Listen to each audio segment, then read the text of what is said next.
Hello and welcome. If you're settling in for the night, go ahead and find that comfortable position. Adjust your pillow. Let your shoulders drop. There's nowhere else you need to be right now. Tonight, we're going to step back in time together, not to witness grand battles or royal intrigue, but to experience something quieter, something slower. We're going to spend one full day inside a medieval monastery, from the dark hours before dawn to the moment the last candle is snuffed out at night. No drama, no suspense, just the rhythms of a life built around bells, prayers, silence, and the occasional rumble of an empty stomach. So take a deep breath, let it out slowly, and let's begin. It's somewhere around 2 in the morning. You're asleep on a narrow wooden bed in a long, cold dormitory. The mattress beneath you is a thin sack stuffed with straw. It crackles when you move. There's a rough woolen blanket pulled up to your chin, but it doesn't do much against the chill that seeps through the stone walls. You're not alone. Dozens of other monks sleep in rows on either side of you, each on his own simple cot. The room smells of unwashed wool, straw, cold stone, and that particular mustiness that comes from too many bodies in a space without much ventilation. Then, cutting through the silence, a bell rings. Not a gentle chime, a serious, insistent bell that echoes off the vaulted ceiling and pulls you out of whatever dream you were having. You don't get to roll over and ignore it. This is vigils, the first of 8 prayer services that will punctuate your day like stitches in a long seam. You sit up in the darkness. Your feet find the cold floor. You're already wearing most of your clothes because no one undresses fully at night. It's too cold for that. You pull on your scapular, the long apron-like garment that marks you as a Benedictine monk, and you shuffle toward the night stairs. The night stairs lead directly from the dormitory down into the church. It's a practical design. No one has to go outside in the freezing dark. Just a short descent down worn stone steps, following the dim glow of a single rushlight, and you emerge into the choir. The church is vast and dark. A few candles flicker near the altar, casting long shadows that dance across the columns. Your breath forms small clouds in the air. Somewhere in the darkness, you can hear the shuffling of feet, the rustle of robes, the occasional cough. You take your place in the choir stalls, those tiered wooden seats that line both sides of the chancel. The wood is cold and hard. You've been sitting in this same spot for years now. You know every knot in the wood, every uneven edge. And then, without announcement or fanfare, it begins. The chanting. Psalms, mostly, sung in Latin, in that distinctive plain chant style that seems to hover in the air rather than land anywhere specific. Your voice joins the others, not because you feel particularly awake or spiritual at 2 in the morning, but because this is simply what happens. This is the structure, the skeleton of the day. The Benedictine rule, written by Saint Benedict back in the 6th century, is very specific about this. 8 times a day, the community gathers to sing the divine office. The idea is that you're sanctifying time itself, turning the whole day into a prayer. It's a beautiful concept. It's also extremely tiring. Vigils lasts about an hour. You chant your way through 12 psalms, plus readings, hymns, and various other liturgical bits. The rhythm of it is hypnotic. You could probably do it in your sleep. In fact, you sometimes wonder if you are doing it in your sleep. When it finally ends, there's a choice to be made. It's still hours before dawn. Some monasteries allow the monks to return to bed for a bit. Others expect you to stay in the church, reading or meditating until the next service. Let's say yours is the merciful kind. You trudge back up the night stairs. You collapse onto your straw mattress.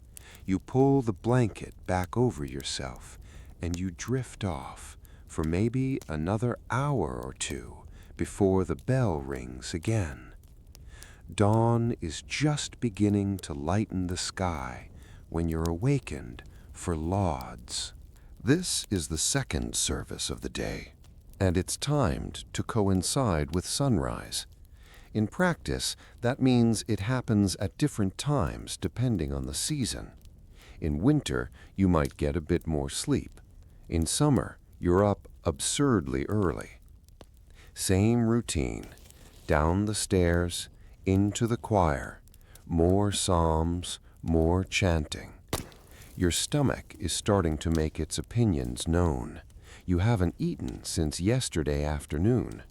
Depending on the time of year and the strictness of your particular monastery, you might not eat for several more hours. Medieval monasteries observed fasting rules that would make modern intermittent fasting look relaxed. During certain seasons, especially Lent, you might eat only one meal a day. One. And that meal would come in the mid to late afternoon. The rest of the time, you'd get 2 meals, but 2 meals is generous phrasing for what amounts to basic sustenance. Still, you're not thinking about food during lauds. You're concentrating on the words, on the melody, on not losing your place. The light coming through the narrow windows is growing stronger. You can start to make out details now. The painted walls, the carved capitals of the columns, the faces of your brothers. When lauds ends, there's finally a small break. But not for breakfast. No, now it's time for private prayer and reading. You file out of the church and make your way to the cloister. The cloister is the covered walkway that forms a square around an open courtyard. It's one of the defining features of monastic architecture, and it serves as the main highway of monastery life. You can walk along the cloister, protected from rain and snow, and access the church, the chapter house, the refectory, the warming room, and various other buildings. The open courtyard in the middle often has a well or a garden. It's peaceful in a stark sort of way. This is where you'll spend the next hour or so in Lectio Divina, sacred reading. You find a spot along the cloister walk. Maybe you sit on a stone bench worn smooth by generations of monks. Maybe you just stand, leaning against a column. You open your book. And here's where things get interesting, because books in a medieval monastery are rare and precious objects. They're made of parchment, which is prepared animal skin. Each page represents hours of labor. The text is copied by hand in the scriptorium, letter by letter, word by word.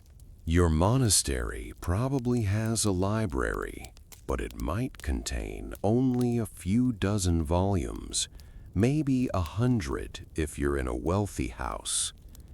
You don't own personal books. You're assigned one at the beginning of Lent, and you're expected to read the entire thing before the year is out. Right now, you might be reading a portion of Scripture, or perhaps something by one of the Church Fathers, Augustine, Jerome, Gregory the Great. The Latin is dense, the theology is complex. You read slowly, sometimes moving your lips, occasionally pausing to meditate on a particular phrase. The light is growing stronger. The day is beginning to take shape around you. And then the bell rings again. Prime is the third service of the day. It marks the first hour of the Roman day, roughly 6 in the morning by our reckoning. Back to the choir. More psalms. By now, you're awake. Cold, hungry, but awake. Prime is shorter than the previous services, and when it ends, something significant happens. The community processes to the chapter house. The chapter house is a room adjacent to the cloister where the daily business of the monastery is conducted. It's called the chapter house because part of the daily routine involves reading a chapter from the Benedictine rule. Everyone files in and takes a seat on the stone benches that line the walls. The abbot sits at the head of the room. There's a moment of settling, of shuffling, of coughing. Then the reading begins. A different chapter of the rule each day, cycling through the entire document over the course of weeks. You've heard it all hundreds of times. You know what's coming, but you listen anyway, because this is the foundation of everything. After the chapter, there's the martyrology, a list of saints who died on this day in history. It's a way of connecting your little monastery to the wider story of the Church, to the great cloud of witnesses stretching back through time. Then comes the part that makes everyone a little more alert. Confession of faults. If you've broken a rule, made a mistake, failed in some duty, now is the time to prostrate yourself before the community and confess it.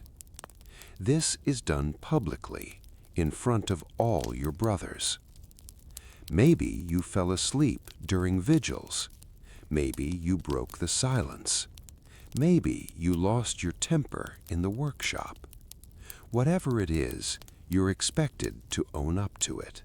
The abbot or the prior will assign some small penance, extra prayers, perhaps, or maybe you'll have to eat your meals sitting on the floor instead of at the table for a few days. It's not meant to be cruel. The idea is accountability, humility, the smoothing away of pride, but it's still uncomfortable. There's something deeply awkward about admitting your failures in front of 30 or 40 people who will then see you every day for the rest of your life. After confessions, there's monastery business, practical matters. Someone needs to report that the roof is leaking.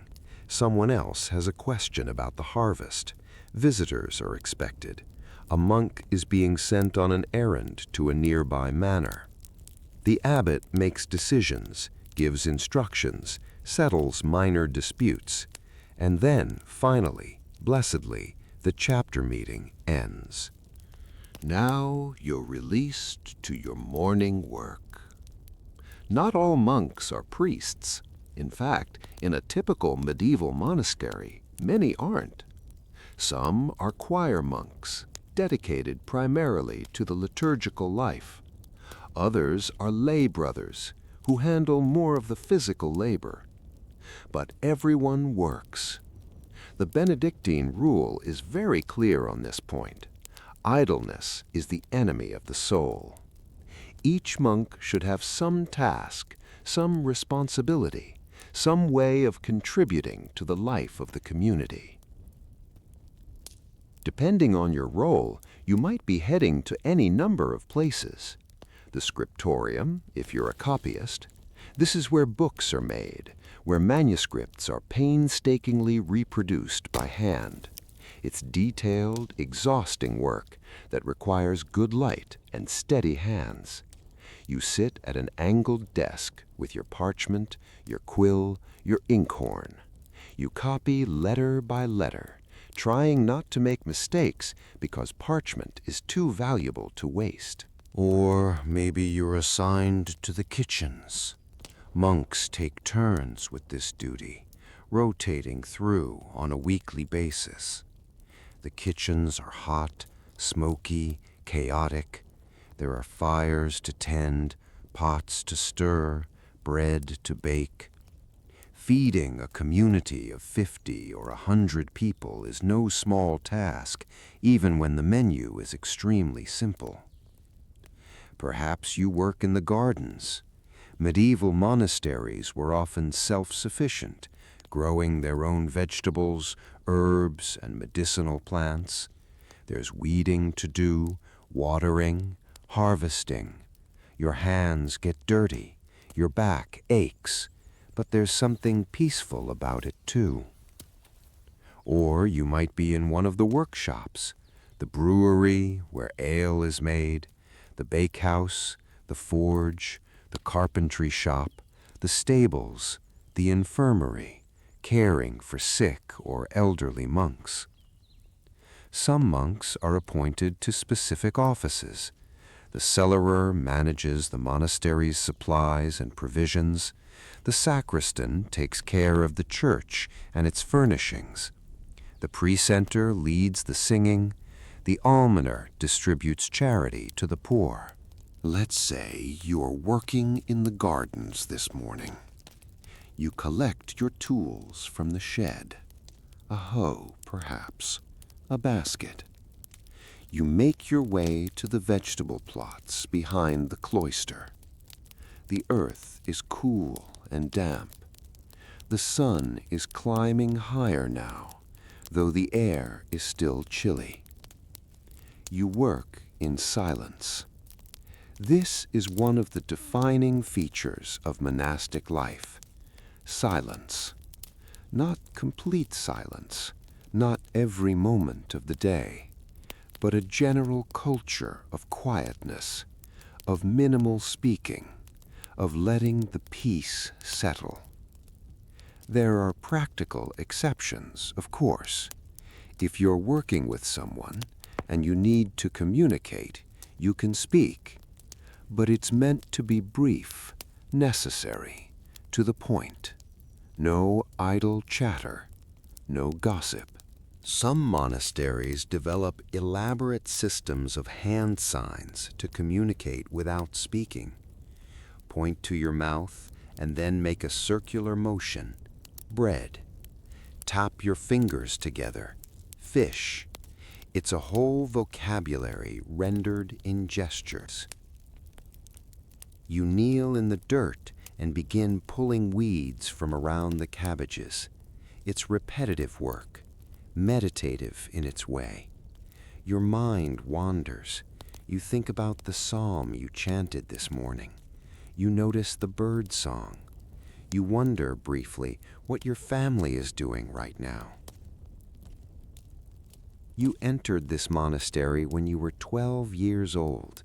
Your parents gave you to the church, a practice called oblation. It wasn't unusual. Younger sons, especially from noble families, were often destined for monastic life. It was a respectable path, a way to secure your eternal soul and reduce the number of heirs competing for the family estate. You barely remember life outside these walls now. The morning passes slowly.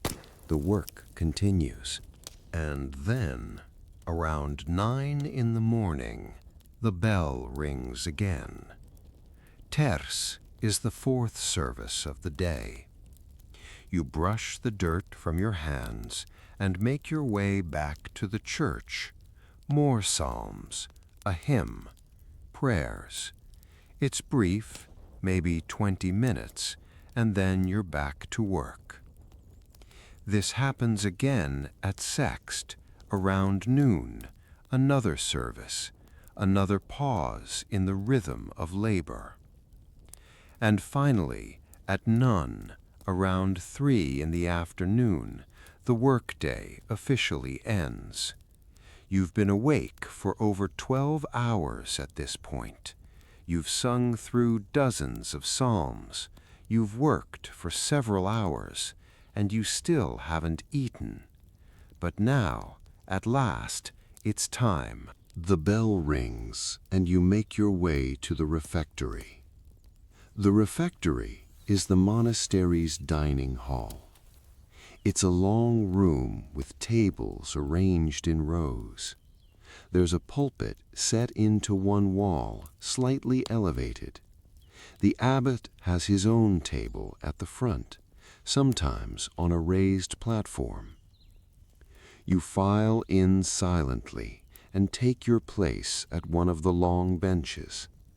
Everyone stands behind their seat, waiting. Grace is said.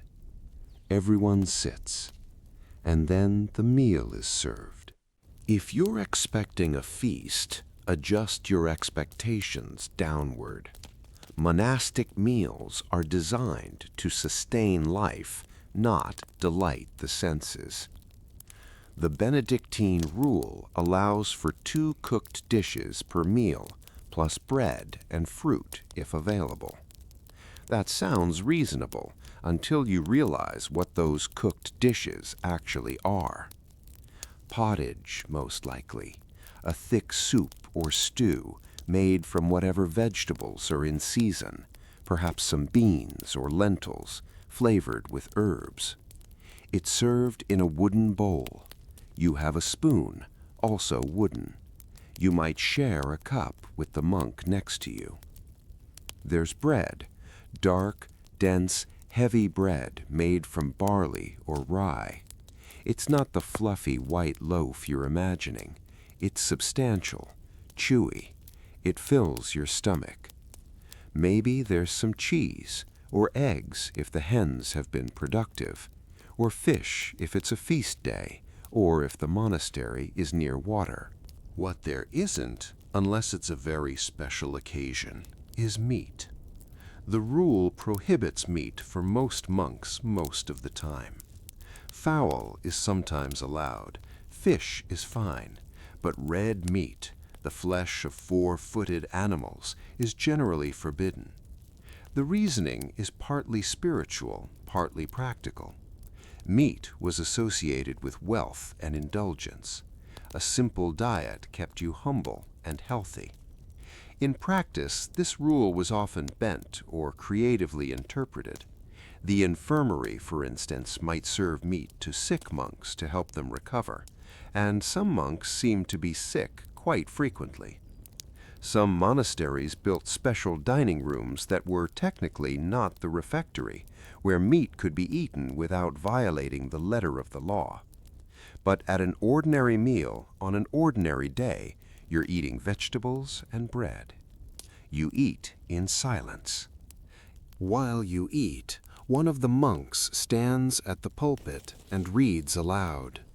This is a rotating duty, and whoever drew the short straw this week is up there now, reading from Scripture, or from the lives of the saints, or from some edifying text. The acoustics in the refectory make his voice echo slightly. You focus on your food, on chewing thoroughly, on the voices of saints and apostles washing over you. You're hungry enough that even plain pottage tastes good. The meal doesn't last long, maybe half an hour. When the reading stops, everyone stands. Grace is said again, and then you file out, back to the rhythm of the day. After the main meal, there's usually a brief rest period. Not a nap exactly, just some quiet time. You might return to the cloister for more reading. You might sit in the sun if the weather's fine. Your body is finally warm, finally fed. The afternoon stretches ahead.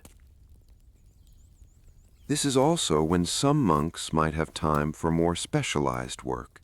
The herbalist tending his medicinal garden, the beekeeper checking the hives, the librarian cataloging manuscripts. If there are guests at the monastery, and there often are, someone needs to attend to them. Medieval monasteries were required to offer hospitality to travelers. The guest master would ensure they had a place to sleep, food to eat, and their feet washed in imitation of Christ washing the disciples' feet. Pilgrims, merchants, nobles, messengers, all sorts of people passed through monastery gates. They brought news from the outside world, stories from distant places, a glimpse of the life you'd left behind. But you don't interact with guests much, unless it's your specific duty. You're still bound by the enclosure, the separation from the world. Let's say you spend this time in the cloister, continuing your reading from this morning. The book is heavy in your hands. The parchment is thick and smooth. Someone spent months preparing these pages, months more copying the text. You treat it with care. The afternoon light slants across the courtyard. You can hear the fountain at the center, a quiet trickle of water. Somewhere nearby, a dove coos. It's almost peaceful. And then the bell rings. Vespers is the evening service, usually held as the sun begins to set. You're back in the choir for the 6th time today. The light coming through the windows is golden now, softer. The chanting has a different quality in the evening, a sense of the day drawing to a close. More psalms, the Magnificat, Mary's song from the Gospel of Luke, prayers for the night ahead. When Vespers ends, there's one more meal.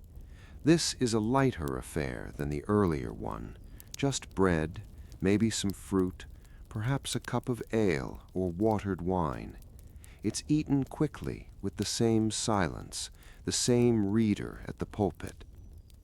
And then comes one final work period, though it's brief and usually dedicated to lighter tasks, tidying, preparing for the next day, quiet conversations about necessary business. As darkness falls, you gather once more. Compline is the last service of the day. The church is dim now, lit only by candles. The shadows are thick in the corners. You're tired, genuinely, deeply tired. You've been awake since 2 in the morning, with only a brief return to sleep in between.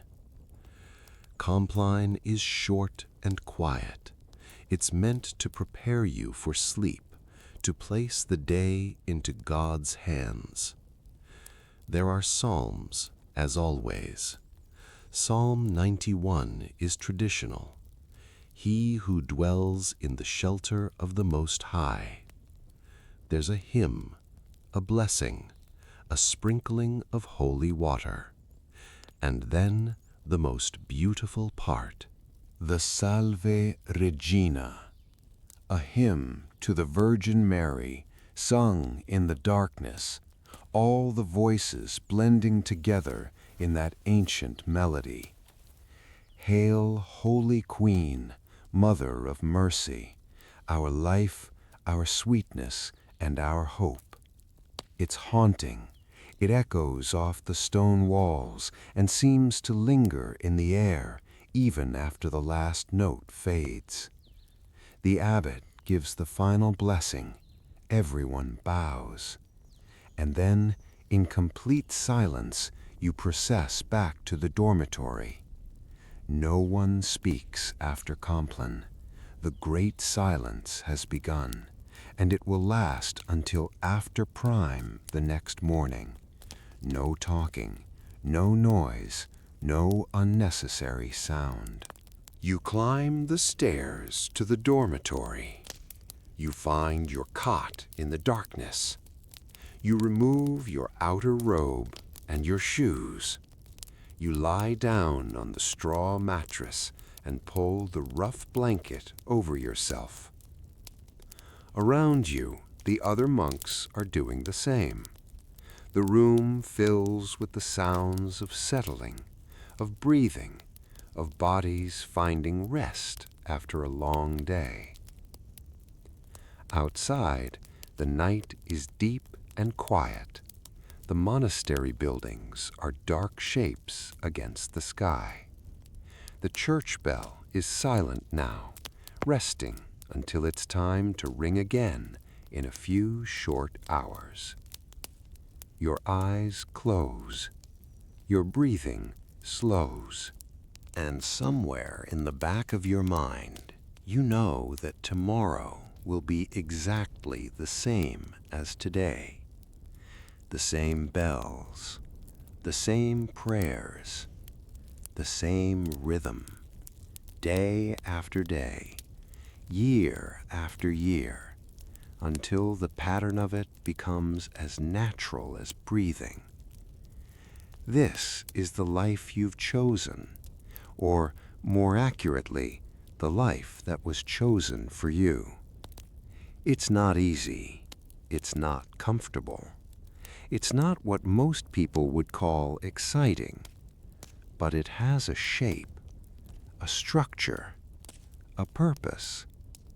And as sleep finally pulls you under, there's a strange kind of peace in that. Welcome back. If you've just returned, go ahead and settle in again. Let your body sink into the mattress. Release any tension you're holding in your jaw, your neck, your shoulders. We've walked through one full day in a medieval monastery, from the pre-dawn darkness of vigils to the final notes of Compline. We've followed the bells, the prayers, the long stretches of work and silence. But one day barely scratches the surface of what monastic life was really like. There's so much more to explore.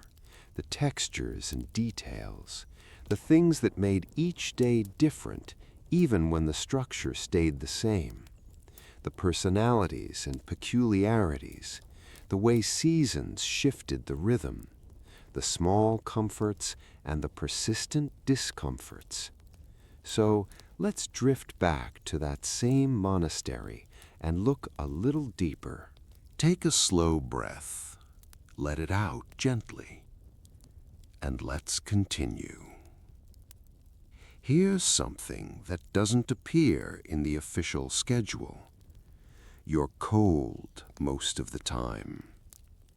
Medieval monasteries were built of stone, thick walls, stone floors, high ceilings, architecturally impressive, spiritually inspiring, thermally miserable. There was usually one room in the entire complex that had a fire. One. It was called the warming room, or the calefactory, and it was meant for warming your hands enough to keep working, not for general comfort. During winter, you might be allowed to spend a short period in the warming room, just long enough to restore feeling to your fingers, then back to the cold. The church had no heat at all. When you filed in for vigils on a January morning, your breath clouded in front of your face. The stone floor radiated cold up through your sandals. The water in the holy water font sometimes had a skin of ice on it. You learned to layer your clothing: tunic, robe, scapular, cowl. You kept your hood up. You tucked your hands into your sleeves whenever possible. During services, you sometimes shifted your weight from foot to foot, trying to keep blood flowing to your toes. There's a reason why medieval monks were so concerned with the fate of souls in purgatory. They had a very visceral understanding of suffering in the cold. Of course, summer brought its own challenges. Those same thick stone walls that trapped the cold in winter also trapped the heat. The dormitory, packed with bodies, became stuffy and airless. The church, after standing in the sun all day, radiated warmth back at you during evening services.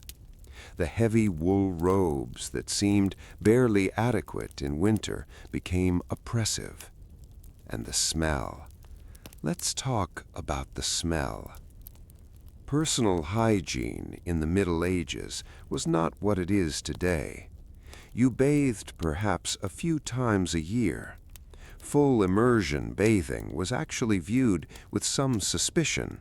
Water opened the pores, according to medieval medical theory, which made you vulnerable to disease. Better to stay mostly dry. You might wash your hands and face with some regularity. There were lavers, stone basins with running water, in the cloister where you could rinse before meals. But a full bath? That was a rare event, possibly associated with major feast days or specific times of the year. Your clothing didn't get washed much either. You wore the same robe day after day, week after week. It absorbed sweat, dirt, food stains, all the miscellaneous grime of daily life. The dormitory, as mentioned earlier, smelled of unwashed wool and unwashed humans.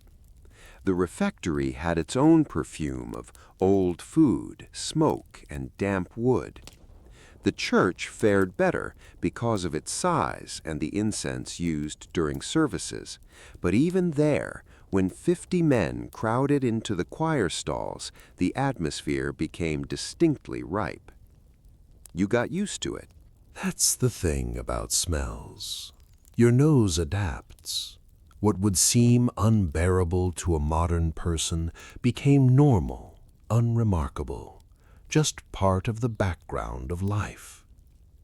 Besides, you had other discomforts to think about. Let's drift over to the issue of health care. Every monastery had an infirmary, a building or section set aside for sick monks. It was usually one of the more comfortable areas, often with its own chapel and sometimes even its own fireplace. If you fell ill, you'd be moved to the infirmary and placed under the care of the infirmarian, a monk with some medical knowledge. And by medical knowledge, we mean a mixture of practical experience, herbal remedies, and theories inherited from ancient Greece by way of the Arab world.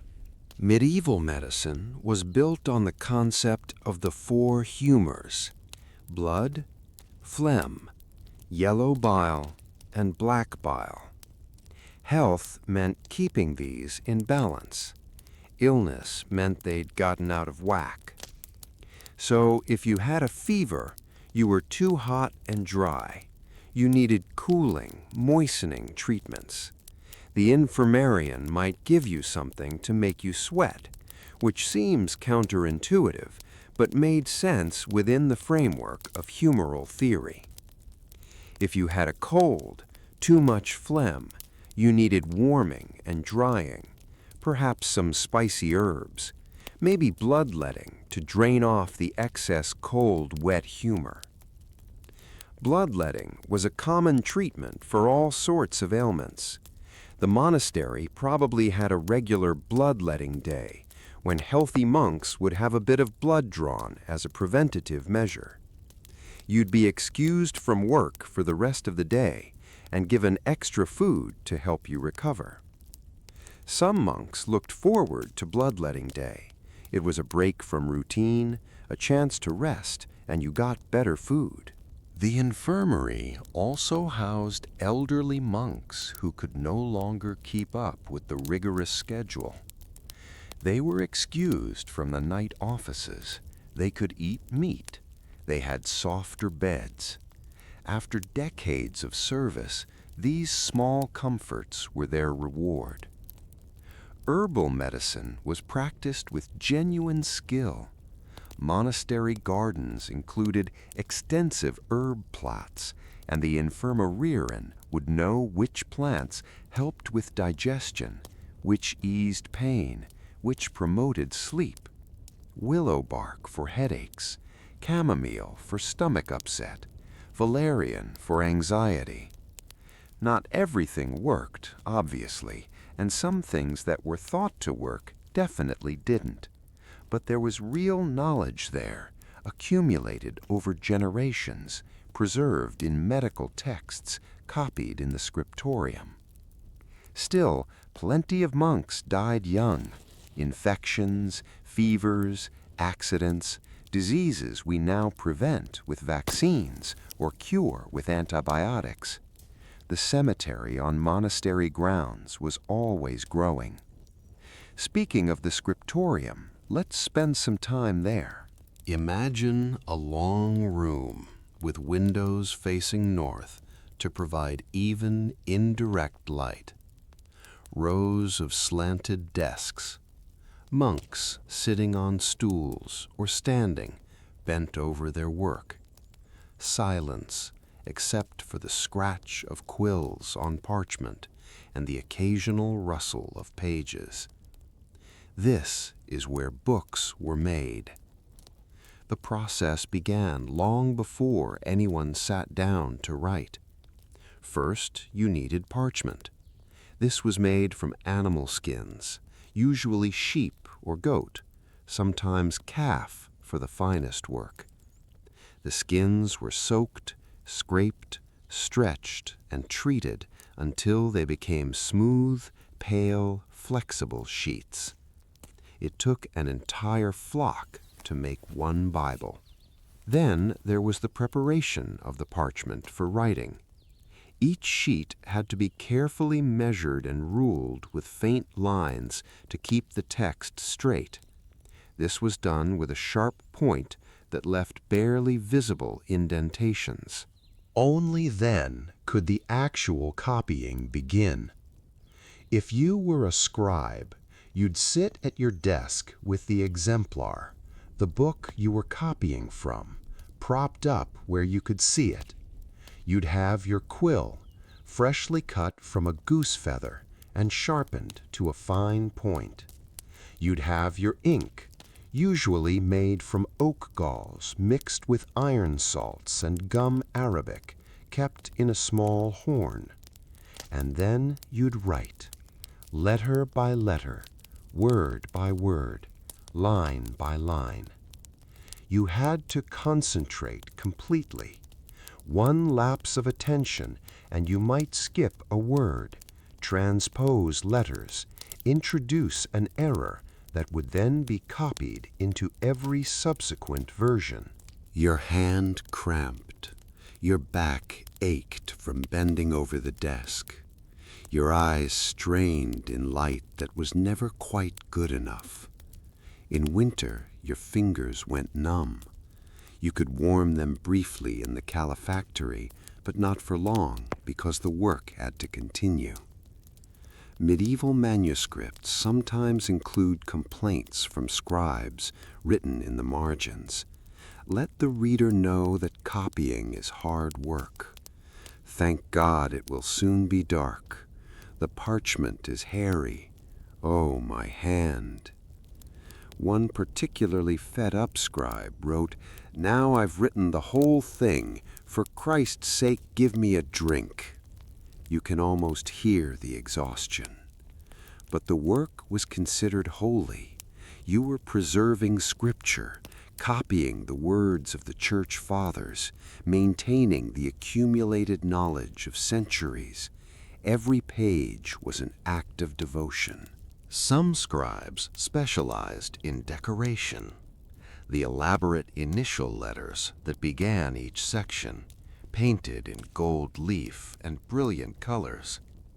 The outer marginal illustrations, sometimes sacred, sometimes surprisingly whimsical.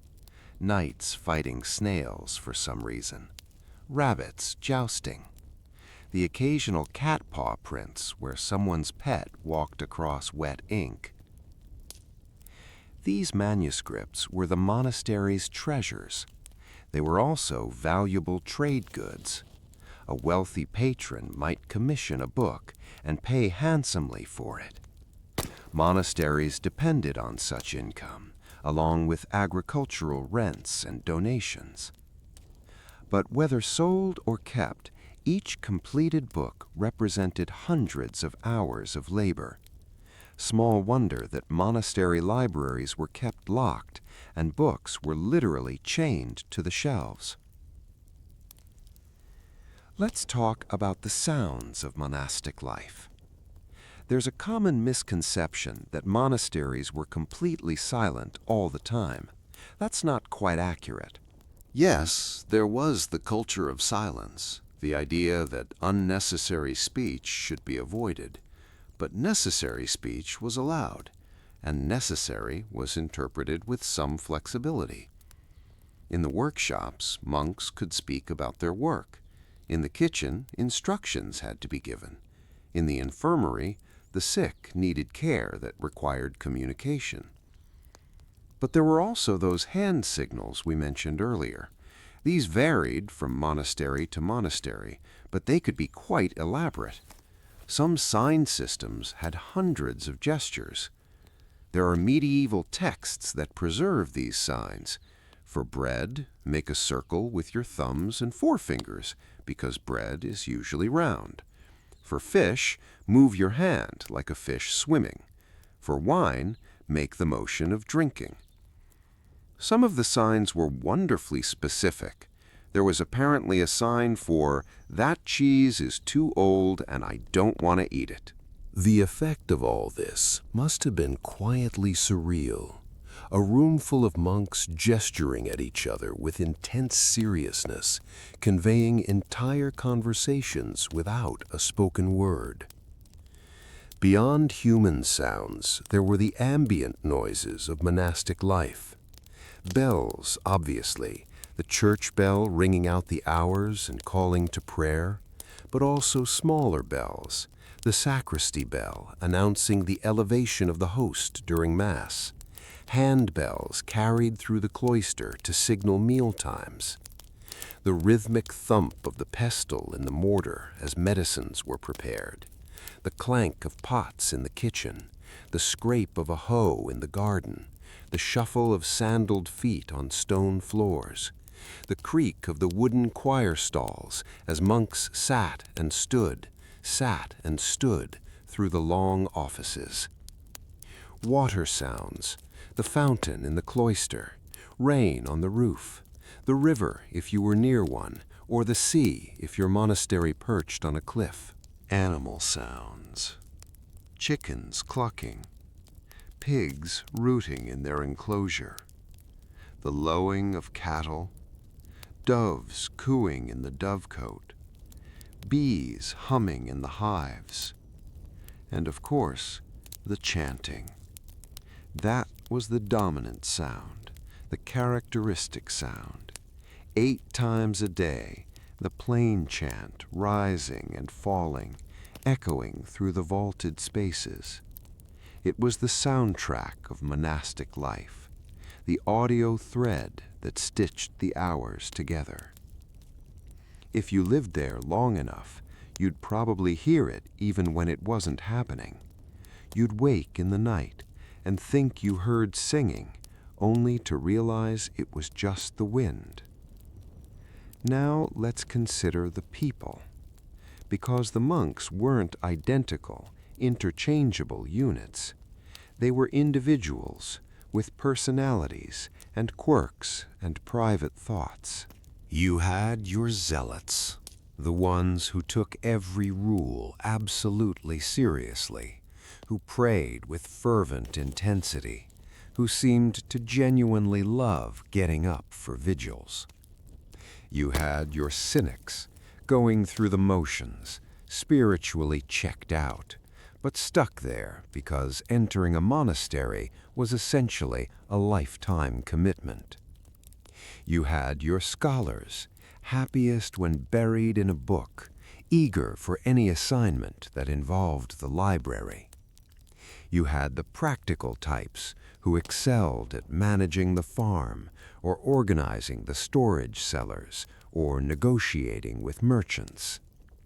You had the talented singers whose voices soared during the offices, and the ones who couldn't carry a tune and just sort of mumbled along. You had the gregarious ones who always seemed to have a reason to speak, and the genuinely contemplative ones who embraced silence gladly. You had, inevitably, some who probably shouldn't have been there at all. Remember, many monks entered as children. They didn't choose this life. Their parents chose it for them. Some adapted and even thrived. Others endured it. Some quietly resented it for decades. There were rules against particular friendships, the medieval term for getting too close to one specific person. The community was supposed to be your family, equally and collectively. Pairing off was discouraged. But humans are humans. Friendships formed anyway. So did rivalries. There was probably the monk who chewed too loudly, whose eating sounds you could hear even across the silent refectory, and it drove you slowly insane. There was the monk who always took your favorite spot in the cloister. The one who sang just slightly off the rhythm and threw everyone else off. The one who was effortlessly good at everything and whom you resented for it. The elderly monk who told the same stories over and over during the brief times when speaking was allowed. The young monk who still hadn't learned not to slam doors. You lived with these people every single day. You ate with them, prayed with them, worked with them, slept in the same room with them. You couldn't escape to your own space because you didn't have your own space. The close quarters, the enforced togetherness, must have been profoundly challenging for some personalities. And yet, there was probably also genuine community, bonds forged over years, the comfort of familiar faces, the knowledge that these people would be there when you were sick, when you were old, when you died. The monastery was a family, whether you liked your brothers or not. Let's drift over to the subject of food again, because there's more to say.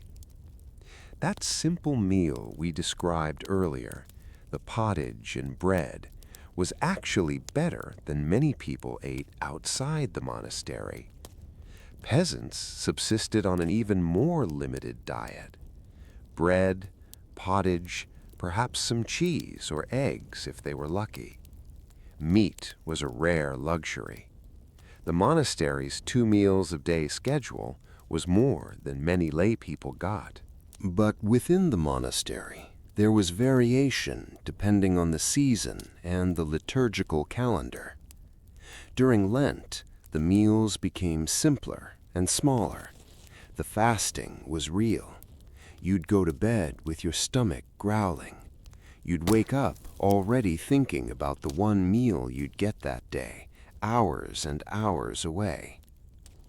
On feast days, the food improved noticeably. Better bread, made from wheat instead of barley, perhaps fish cooked with spices, cheese, apples or pears from the orchard, maybe even wine instead of ale. Christmas, Easter, Pentecost, the patronal feast of your monastery saint, these were marked not just with special liturgies, but with better food. There's something deeply human about that, the way food marks time, creates memory, offers comfort and celebration. The monks who worked in the kitchen rotated on a weekly basis, as mentioned before. This was considered an important service, and there was a small ceremony when you began and ended your kitchen week. You'd kneel before the community. Everyone would pray for you. Then you'd wash the feet of all the other monks in imitation of Christ at the Last Supper. Then you'd spend a week sweating over fires, stirring enormous pots, baking loaves by the dozens, trying to make basic ingredients remotely palatable. Medieval cooking techniques were limited: boiling, baking, roasting. No fancy sauces, though herbs helped. Salt was precious and used carefully. Pepper and other spices were luxury items, available only to wealthy monasteries. You learned to tell when the pottage was done by smell and by the way it moved in the pot. You learned how to bank the fire so it didn't go out overnight. You learned that feeding 100 people required enormous quantities of everything. And you learned that being thanked was not part of the deal. The food was what it was. Everyone ate it. Life continued. At the end of your week, there was another ceremony, another round of foot washing, and you were released back to your regular duties. If you were honest, you were probably relieved. Seasonality shaped everything in the monastery. In spring, there was planting. Even if you weren't assigned to agricultural work, the rhythm of it affected the whole community. Extra prayers for good weather, blessings for the fields, the awareness that the harvest months away would determine how well everyone ate next winter. Spring also meant the return of fresh food, green things, tender vegetables, herbs. After a winter of stored roots and dried beans, this was a genuine relief. Summer brought long days. More hours of daylight meant more hours of work, but also more hours of warmth, which was its own gift. Haymaking was a major event. All available hands helped bring in the hay.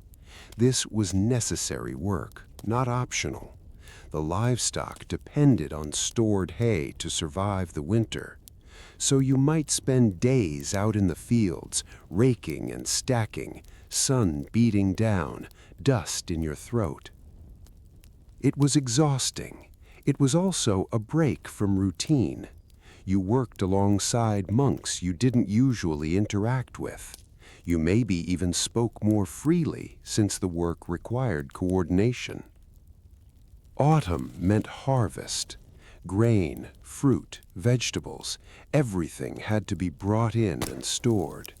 There was a kind of controlled urgency to it. The weather could turn, crops could spoil. You had a window of time, and you used it. The barns filled with grain, The root cellars filled with turnips, onions, carrots. Apples were stored in straw. Some produce was dried or salted for preservation. And then winter arrived, and everything slowed down. The fields lay dormant. Outdoor work became minimal. You spent more time indoors, in the scriptorium or the workshops, doing tasks that could be done by candlelight and firelight. The cold settled in and didn't leave for months. The nights were longer, which meant vigils came even earlier in terms of actual clock time. You might be waking to pray when it was still 10 or 11 at night by our reckoning. The food became monotonous. No fresh vegetables, lots of dried beans and stored grain, salt fish, preserved cheese that had become hard and crumbly. You watched the stores deplete and hoped they'd last until spring. In a bad year, they didn't. Late medieval chronicles sometimes mention monasteries running short of food, having to buy grain at inflated prices, reducing rations, accepting food donations from patrons. Even in a good year, by the time March arrived, you were heartily sick of turnips. But the liturgical calendar provided structure and variation even when the weather was bleak. Advent, Christmas, Epiphany, Lent, Easter, the great cycle of the church year turned regardless of what was happening outside.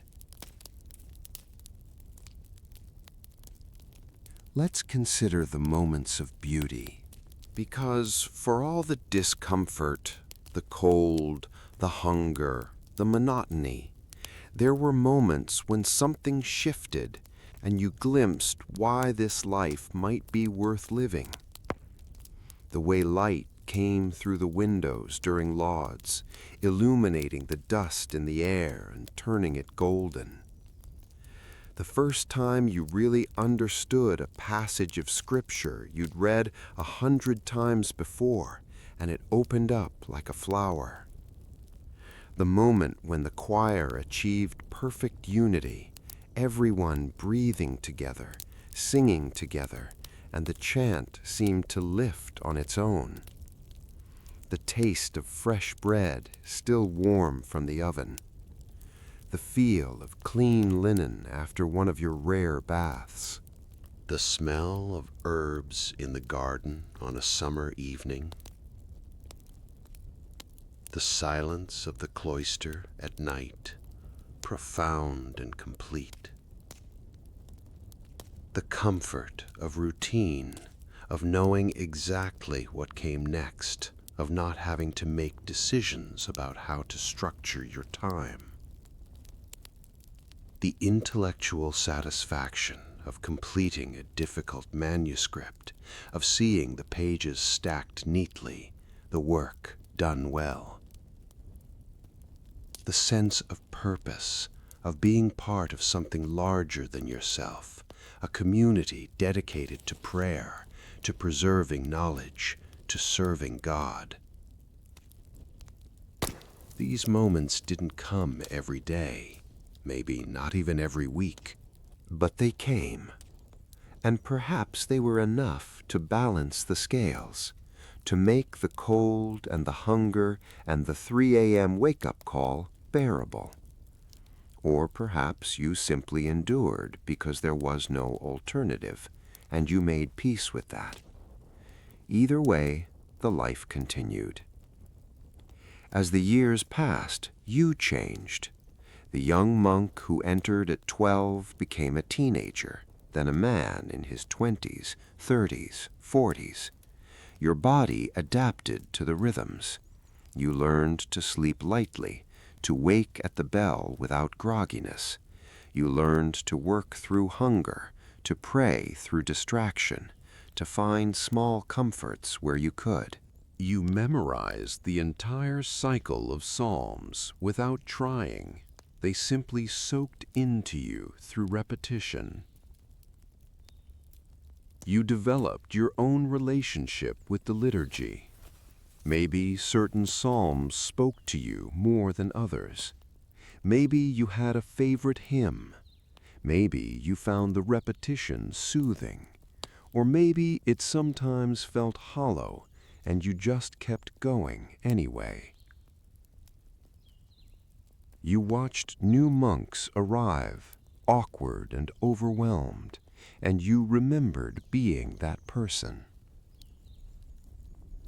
You watched older monks decline, move to the infirmary, eventually die. You chanted the office of the dead over their bodies. You processed to the cemetery and watched them lowered into the ground. And you knew that someday the community would do the same for you. The monastery itself persisted beyond any individual. It had been there before you arrived. It would be there after you were gone.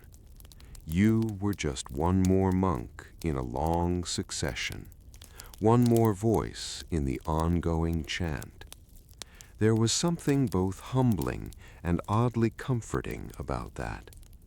You weren't responsible for keeping everything going by yourself. You were part of a larger whole. The bells would keep ringing, the prayers would continue, the seasons would turn. Your role was simply to show up day after day and do the work. So that was the life. Not glamorous, not easy, not what anyone today would choose if given alternatives. But it was a life with shape and meaning, a life built around something other than personal comfort or individual achievement. In a medieval world that was often violent, uncertain, and short, the monastery offered stability, a place where the rhythms were predictable, where you'd be fed and housed, where you had a role and a purpose. It's not an accident that people kept founding monasteries, kept sending their children to them, kept supporting them with land and donations. They served a function, both spiritual and social. And for the men who lived behind those walls, it was simply life, the only life many of them had ever known. The day is ending again. Compline has been sung. The great silence has begun. The dormitory is dark and still. And somewhere a monk lies on his straw mattress, pulls his blanket close, and drifts toward sleep, knowing that in a few hours the bell will ring, and it will all begin again. You're doing well. If you need to adjust your position, go ahead. Find that sweet spot where everything can relax. Let your breathing settle into its natural rhythm.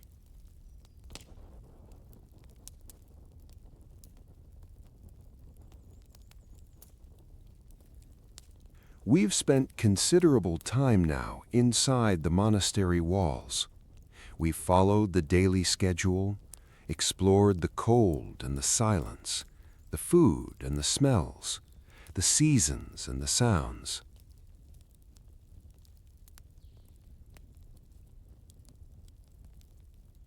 We've watched individual monks navigate this structured communal life.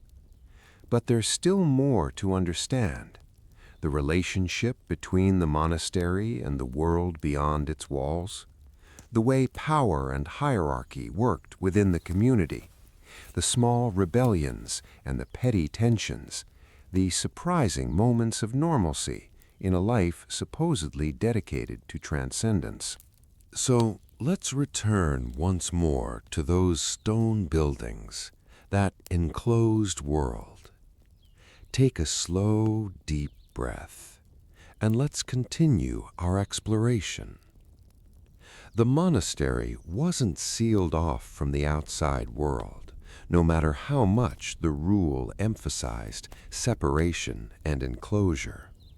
There were walls, yes, gates that closed at night, a sense of being set apart, but the boundary was permeable in practice. Every monastery had a porter, a monk assigned to manage the gate and receive visitors. This was his full-time job, and it kept him busy. Spring also meant the return of fresh food, green things, tender vegetables, herbs. After a winter of stored roots and dried beans, this was a genuine relief. Summer brought long days.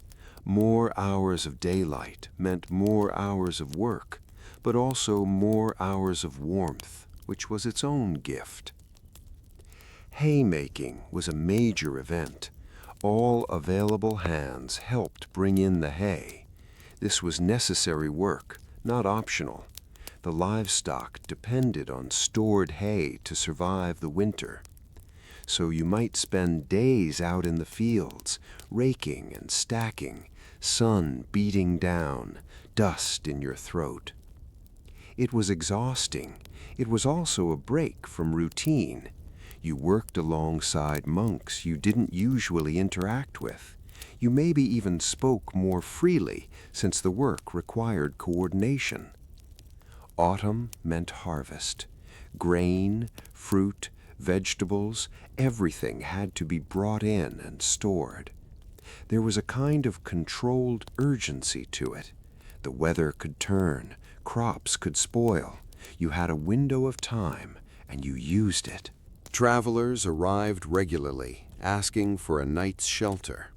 The rule was explicit about this. Receive all guests as Christ himself. So the porter would welcome them, lead them to the guest house, ensure they were fed and given a place to sleep. Sometimes the guests were pilgrims on their way to a shrine, sometimes merchants traveling between towns, sometimes nobles moving between their various estates, sometimes people fleeing trouble, seeking sanctuary. The guest house was separate from the main monastery buildings. Guests weren't supposed to mingle with the monks or disrupt the routine, but they still brought the outside world with them. News, gossip, stories from distant places. The porter might hear about a war brewing, a bad harvest in the next county, a new king crowned, a plague outbreak. Some of this news would filter into the monastery proper. Maybe the abbot would be informed of something important. Maybe the monks would hear fragments during the brief times when conversation was permitted. You'd be weeding the garden, and someone would mention in passing that there's been fighting to the south. Just a sentence, nothing more. But it would remind you that beyond these walls, life continued in all its chaotic complexity. The monastery also had regular business dealings with the outside world. Most monasteries owned land, lots of land, fields, forests, mills, sometimes whole villages. This land was worked by peasants who paid rent, either in money or in goods, grain, livestock, labor, whatever the arrangement specified. The cellarer, the monk responsible for managing supplies and provisions, had to deal with all of this.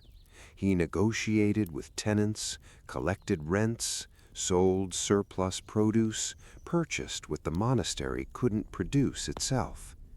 This meant travel.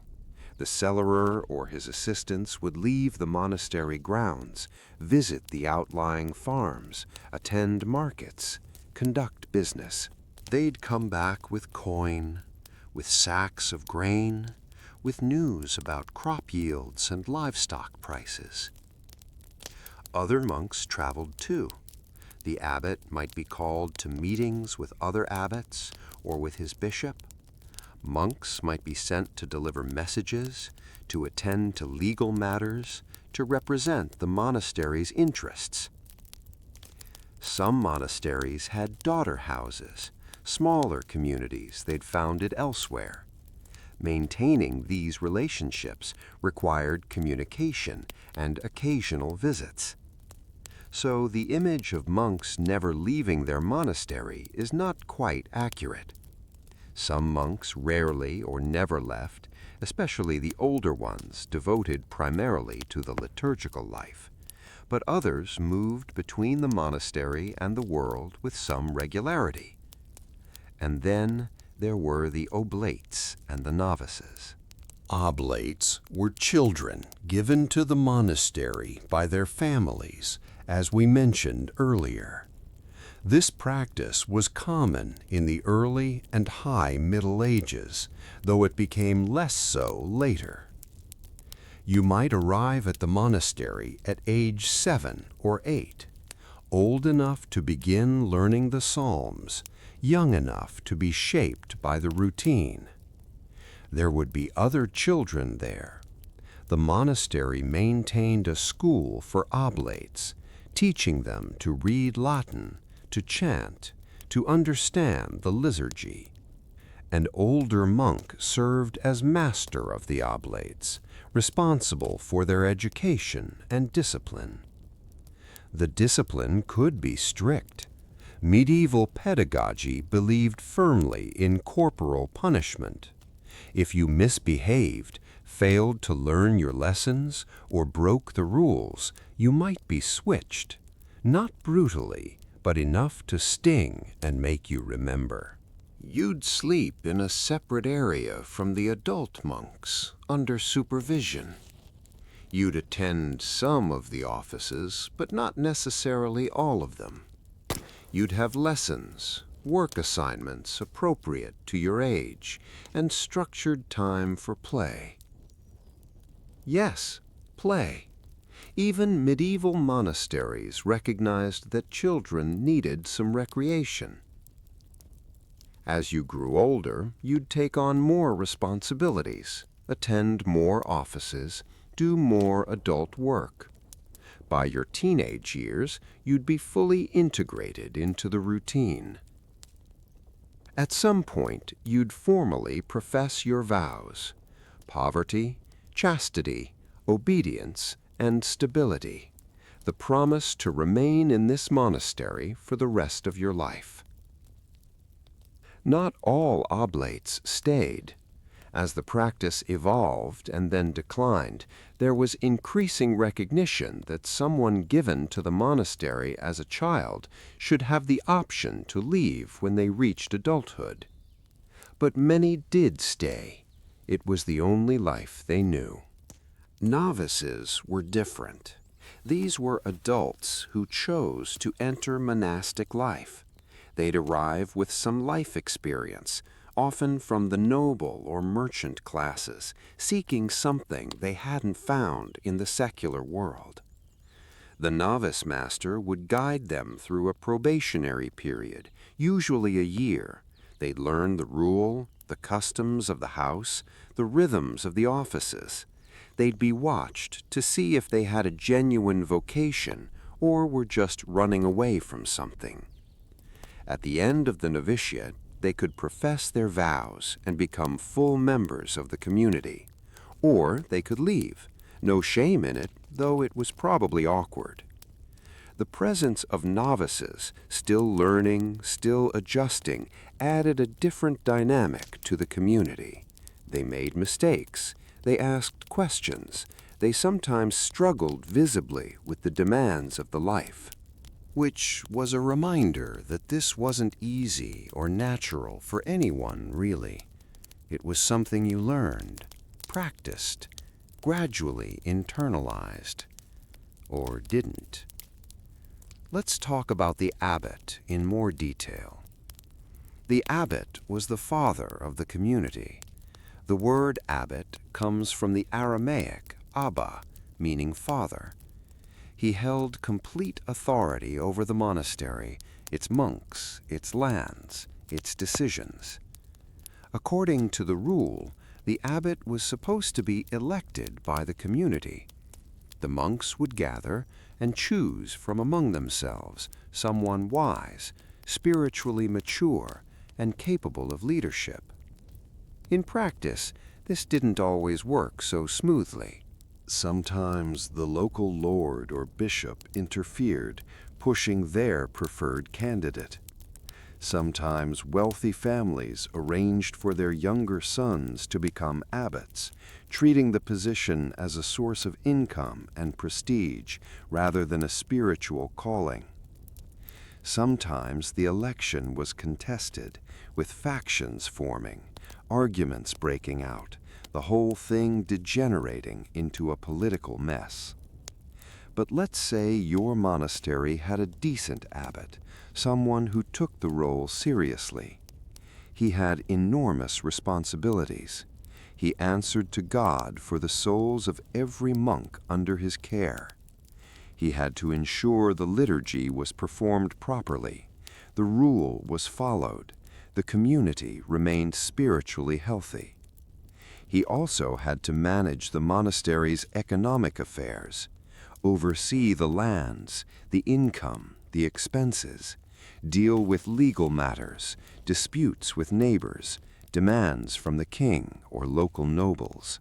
He represented the monastery to the outside world and represented external authority within the monastery. He lived somewhat apart from the community.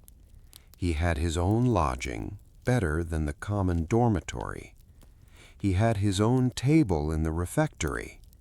When important guests visited, he dined with them, often eating meat and drinking wine that the ordinary monks never saw. This separation was considered necessary for the dignity of his office, but it also created distance. Some abbots were beloved. They ruled with wisdom and compassion, knew each monk personally, balanced firmness with mercy. Others were resented, too strict, too lenient, too absent, too controlling, too focused on worldly matters, too indifferent to the community's needs. The monks couldn't exactly complain openly. The rule emphasized obedience to the abbot as to Christ himself. You didn't question his decisions.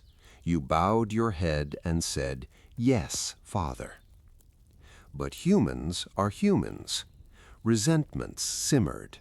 Gossip circulated during the rare moments of permitted conversation. And very occasionally, things boiled over.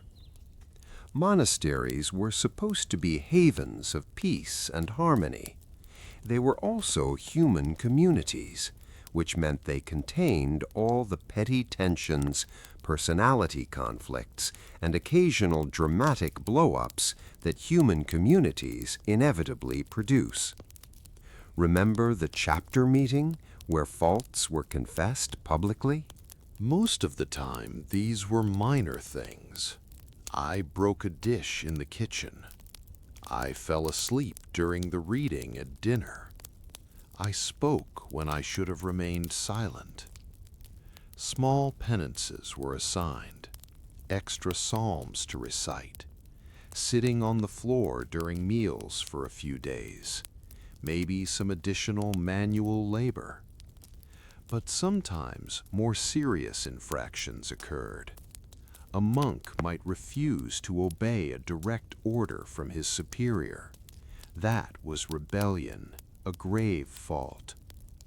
A monk might sneak extra food, hoarding it in violation of the vow of poverty and the communal life. A monk might leave the monastery grounds without permission.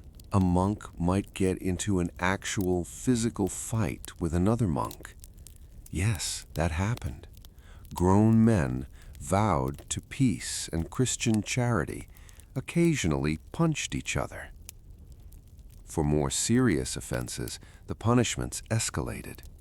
You might be temporarily excommunicated from the community, not allowed to attend offices with the others, not allowed to eat with them, isolated, shunned, left to reflect on your transgression.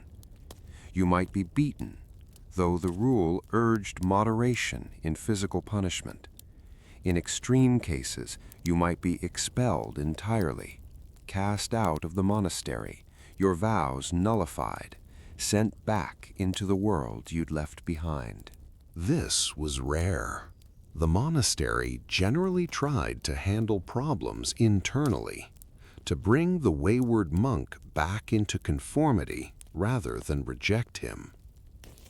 But the fact that these disciplinary measures existed tells you something important. The life was hard, and not everyone managed it gracefully. Let's drift over to the question of literacy and learning.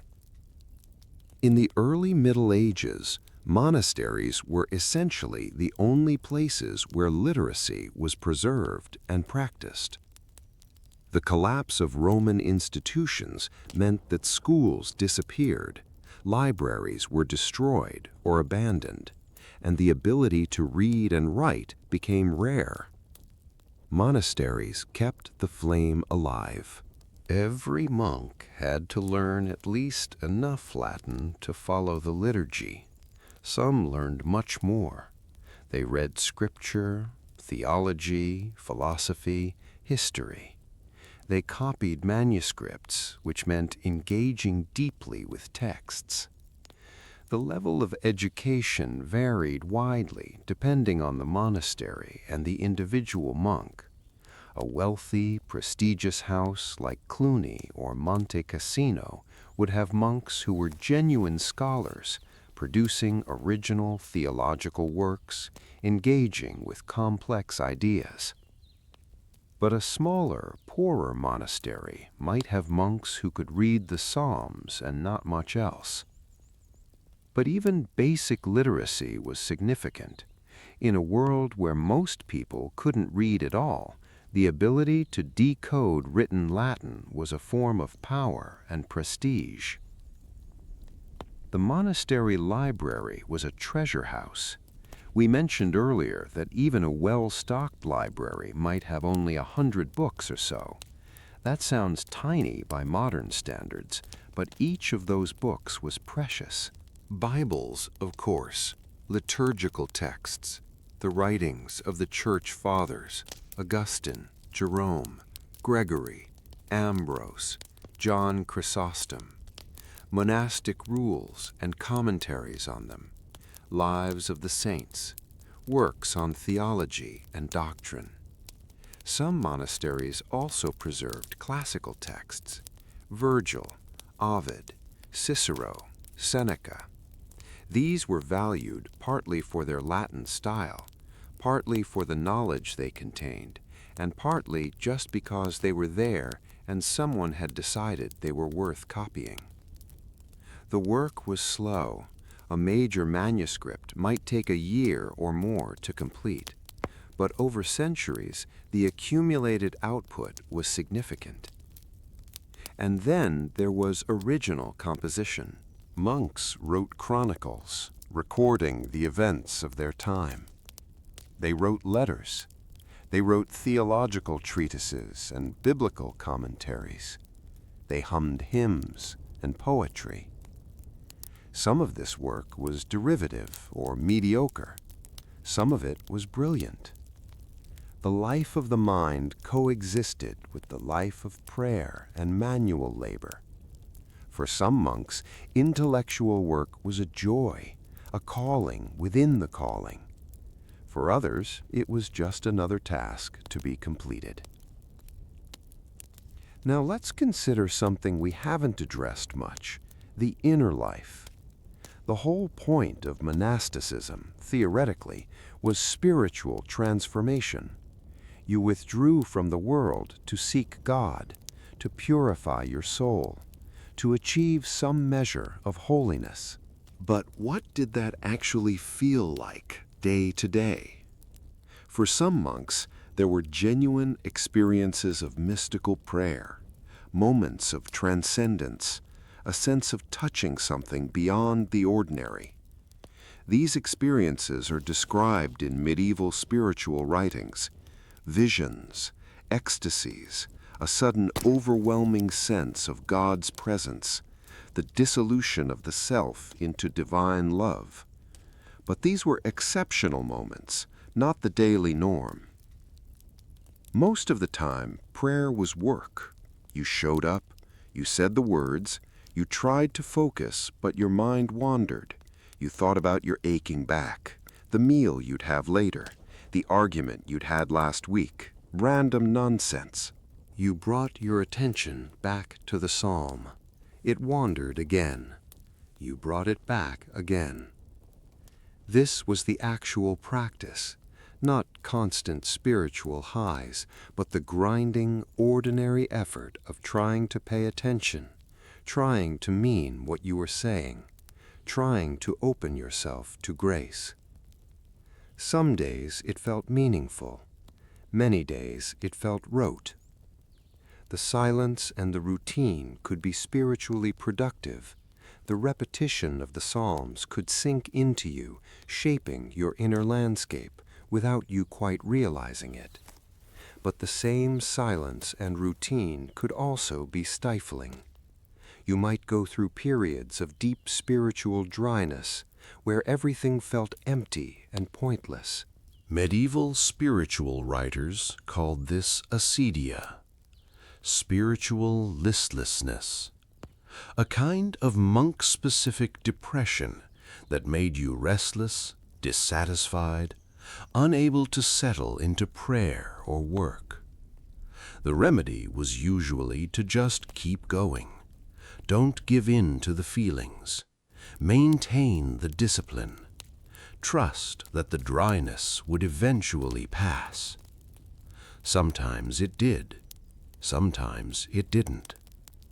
And underneath all the spiritual striving, you were still just a person, with a personality that predated your monastic vows, with memories of life before, even if they grew dimmer over time, with hopes and fears and irritations and affections. The monastic life was supposed to transform you, but it didn't erase you. You remained yourself, just in different circumstances. Let's talk about water and sanitation, because this is one of those practical details that shaped daily experience. Monasteries needed water, lots of it, for drinking, cooking, washing, the lavers in the cloister, the latrines. Ideally, a monastery was built near a stream or river that could be diverted to flow through the complex. Medieval monks were quite sophisticated about hydraulic engineering. Water would be channeled through the kitchen, where it was used for cooking and cleaning, through the lavers, where monks washed their hands, through the latrine block, where it flushed away waste. The latrine, called the necessarium or reredorer, was usually a stone building with a row of seats positioned over a channel of running water. Very civilized, actually, more sanitary than what most people outside the monastery had access to. Of course, it was cold. Stone seats in an unheated building used in the middle of the night when nature called. Not pleasant in winter. And it wasn't particularly private, just a row of holes, sometimes with wooden partitions between them, sometimes not. You got used to it. If the monastery didn't have running water, there were wells, deep wells lined with stone, with buckets lowered on ropes. Someone had the job of hauling water for the various buildings that needed it. It was heavy work. Water is heavy, but it was necessary work, so it got done. Cleanliness was valued. within limits. The lavers in the cloister were used multiple times a day. Before meals, everyone washed their hands. This was both practical and symbolic, a ritual purification. Feet were washed on specific occasions, when guests arrived, during Holy Week, when the abbot would wash the feet of 12 monks in imitation of Christ at the Last Supper. But full body bathing, as we noted earlier, was rare. The water for cooking and washing was heated over fires, which was time-consuming and labor-intensive. You didn't waste it on frequent baths. Besides, medieval medical theory, inherited from ancient Greek medicine, held that bathing too much was unhealthy. It opened your pores, making you vulnerable to bad air and disease. So you accepted a certain baseline level of grubby. The really dirty jobs, working in the stables, mucking out the animal pens, laboring in the fields, left you genuinely filthy. You might rinse off afterward, but a thorough cleaning wasn't happening. Your robe absorbed it all, the dirt, the sweat, the general grime of medieval life. And life went on. There were moments that broke the routine. Feast days, as mentioned, brought better food and special liturgies, but they also sometimes brought relaxation of the normal rules. On the greatest feasts, Christmas, Easter, Pentecost, there might be recreation time. The monks might be allowed to talk more freely. There might even be some kind of entertainment. Not entertainment as we'd think of it. No one was bringing in musicians or actors, but perhaps storytelling, readings from the lives of the saints, chosen for their entertaining qualities as much as their edifying ones. Some monastic customaries mention specific games or activities permitted on feast days: walking in the monastery grounds, conversations in the cloister, extra time in the warming room. Small liberations, but meaningful in a life so tightly structured.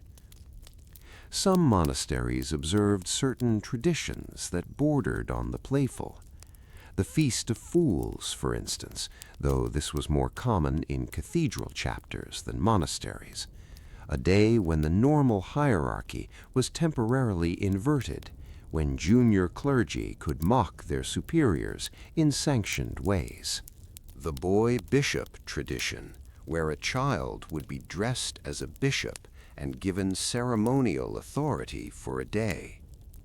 These traditions walked a fine line between harmless fun and actual irreverence. Church authorities sometimes tried to suppress them, but they persisted because humans need release valves, ways to blow off steam. Even in monasteries, there were probably in-jokes, running gags, moments of levity during permitted conversation. The monk who always made the same pun, the one who could imitate the abbot's distinctive cough, the shared memory of the time someone spilled an entire pot of stew and it became legendary. These moments didn't make it into the official records, but they were part of the communal life. As the afternoon grows late, let's think about what happened as a monk aged. If you survived childhood diseases, accidents, and the general hazards of medieval life, you might live into your 50s or 60s. Some monks lived even longer. The monastery took care of its elderly. They were excused from the more demanding physical labor. They didn't have to attend the night offices if it was too difficult. They could rest more. They'd often move to the infirmary permanently, even if they weren't technically sick. It was warmer there. The beds were softer. The food was better.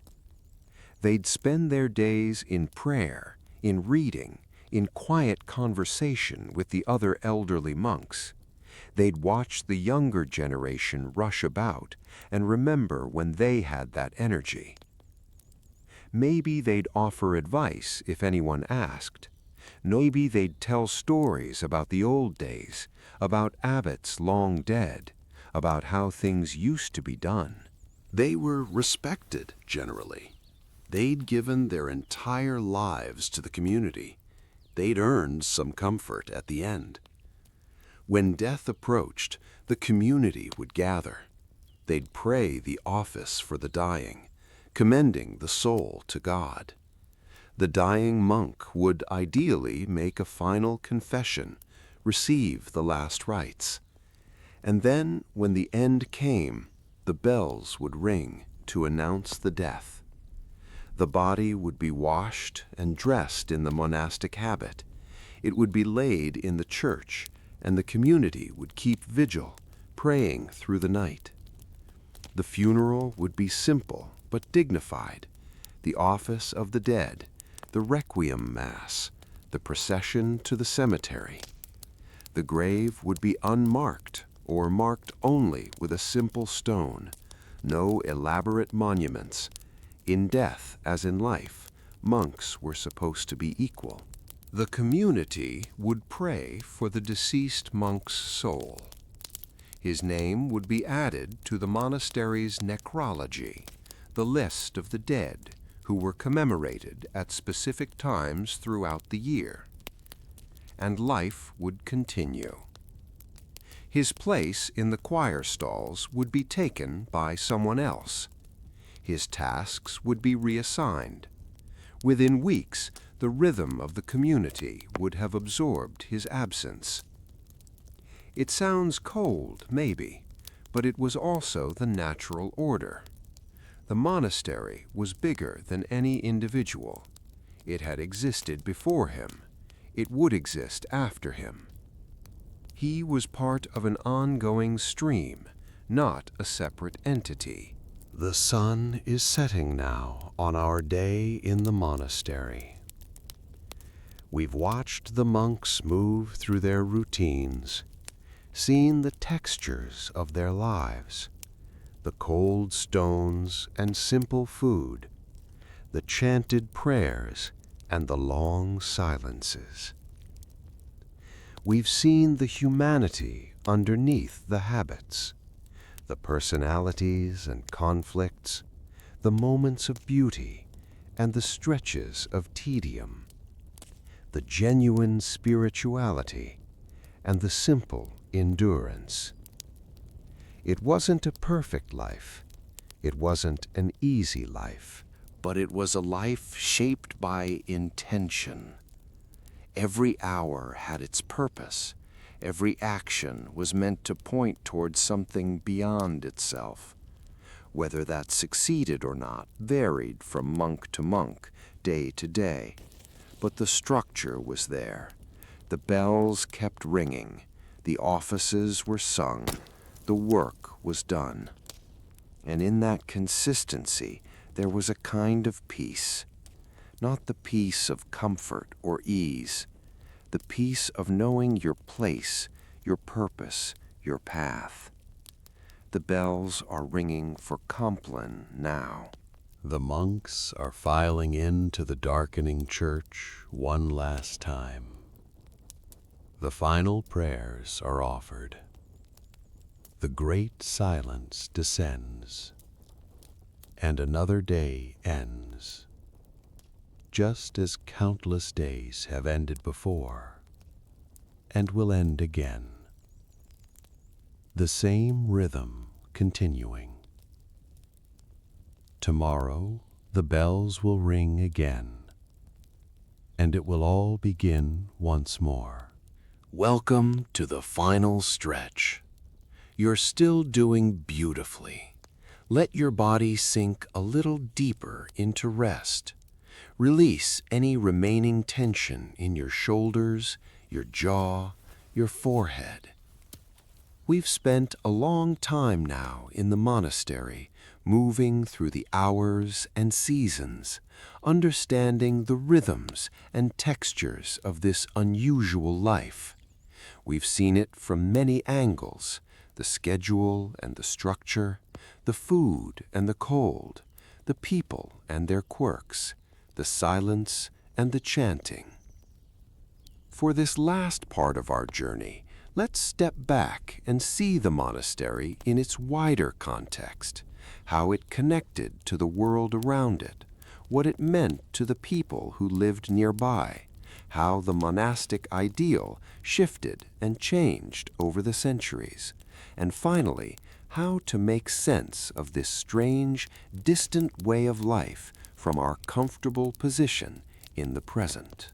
So settle in one last time. Take a slow breath, and let's bring our story gently home. The monastery existed on the landscape like a small island of order in a sea of uncertainty. For the peasants who worked the surrounding fields, it was a constant presence, the church tower visible from miles away, the bells audible across the countryside, marking the hours even for people who couldn't tell time any other way. Those bells provided structure to the agricultural day. You'd hear them in the fields and know roughly what time it was. Prime meant the day was beginning. Sext meant it was midday, time to rest and eat. Vespers meant evening was approaching, time to head home. The monastery was also a source of employment. Peasants worked the monastery's fields, paid their rents, delivered their grain and livestock. Some were hired for specific tasks: repairs to buildings, work in the barns, assistance during harvest. The relationship was economic, but not only economic. The monastery's church was often open to lay people for major feast days. You might attend Mass there on Christmas or Easter, joining your voice to the liturgy, experiencing something grander than what your small parish church could offer. The monastery provided charity. The almoner distributed food to the poor, especially during times of scarcity.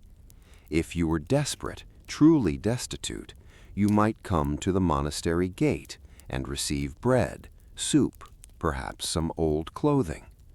This wasn't unlimited generosity. The monastery had to manage its own resources, but there was a genuine sense of obligation to the wider community. The monastery also provided services that had nothing to do with prayer. The infirmary might treat local people in addition to monks, especially if there was no other medical care available. The herbalist's knowledge was valuable beyond the monastery walls. If there was a school for oblates, it might also educate the sons of local nobility, providing literacy and learning that would otherwise be inaccessible. The monastery held legal authority over its lands and tenants. Disputes might be settled by the abbot or his representative. Justice was administered, not always fairly, but with at least some structure. And the monastery was a center of relative stability in a world that could be chaotic and violent. During times of war or unrest, the monastery grounds might offer sanctuary. Not absolute protection. Monasteries were sometimes attacked, looted, or destroyed, but a chance at safety that was better than nothing. So for the people living nearby, the monastery was woven into the fabric of life. You might never become a monk yourself, but the monastery was there, solid and permanent, a fixture of your world. Not all monasteries were the same, of course. We've been describing a generic Benedictine monastery, following the rule of Saint Benedict. But there were other orders, other variations, other ways of organizing monastic life. The Cistercians, for example, branched off from the Benedictines in the late 11th century, seeking a stricter, more austere observance of the rule. They built their monasteries in remote areas, far from towns and settlements. They rejected elaborate decoration in favor of stark simplicity. Their churches were beautiful but plain, no frescoes, no gold, just clean lines and natural light. Cistercian monks did more manual labor than traditional Benedictines, working the fields themselves rather than relying primarily on tenant farmers. They developed sophisticated agricultural techniques and became known for sheep farming and wool production. The Carthusians took solitude even further. Each monk lived in his own small house within the monastery complex, emerging only for certain communal prayers. Most of the day was spent in individual prayer and work alone. It was monasticism pushed to its hermetic extreme. The Cluniacs went in the opposite direction, emphasizing elaborate liturgy above all else.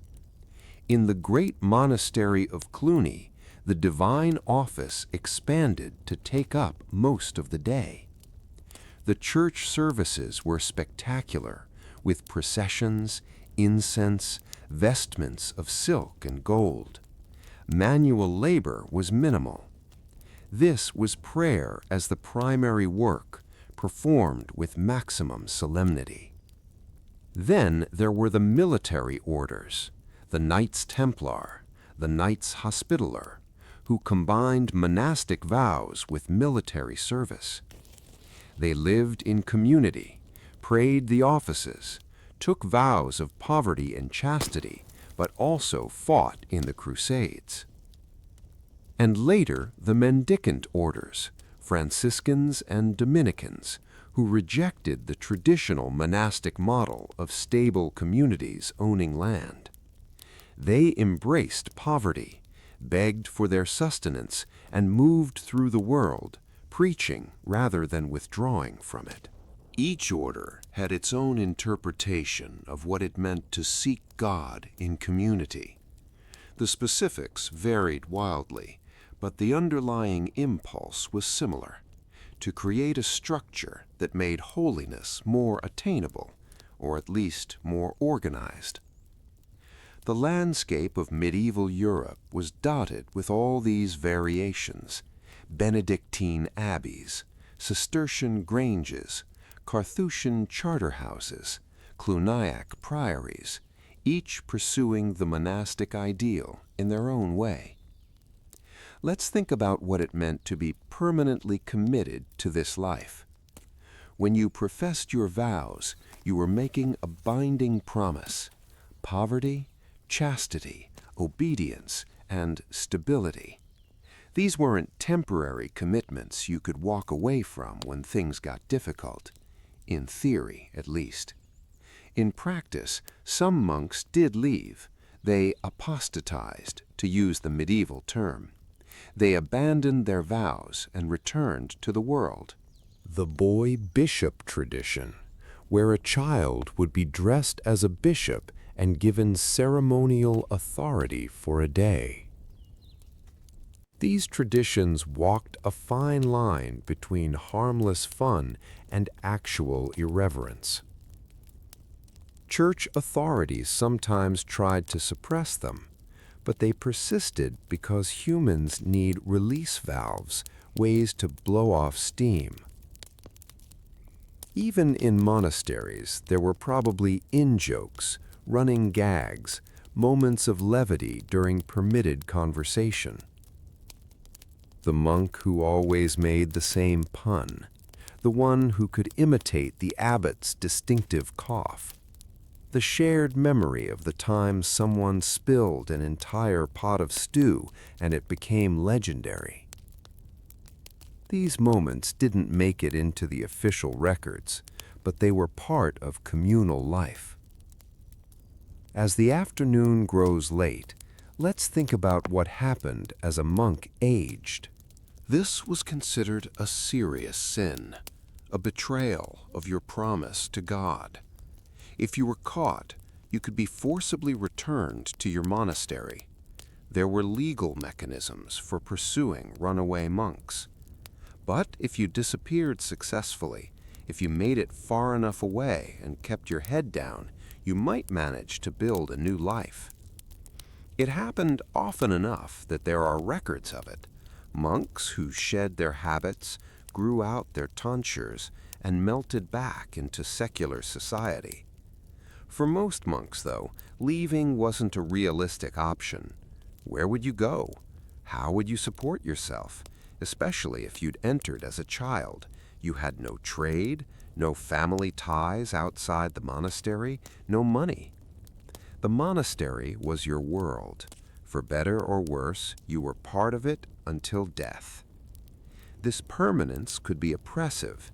Imagine realizing at age 30 that you'd made, or your parents had made for you, a decision that would define the next 40 years of your life. No escape, no alternative. But it could also be freeing in a strange way.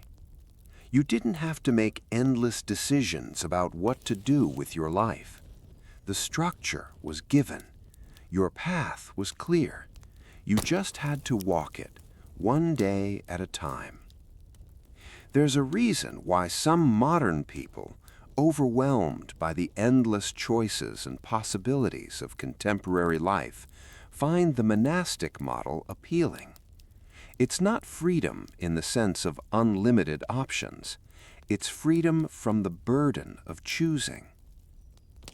Of course, medieval monks didn't choose it as a lifestyle preference. For most, it was simply their assigned role in the social order. But within that role, there were still choices: how to approach the work, how to pray, how to relate to your brothers, how to find meaning in the routine.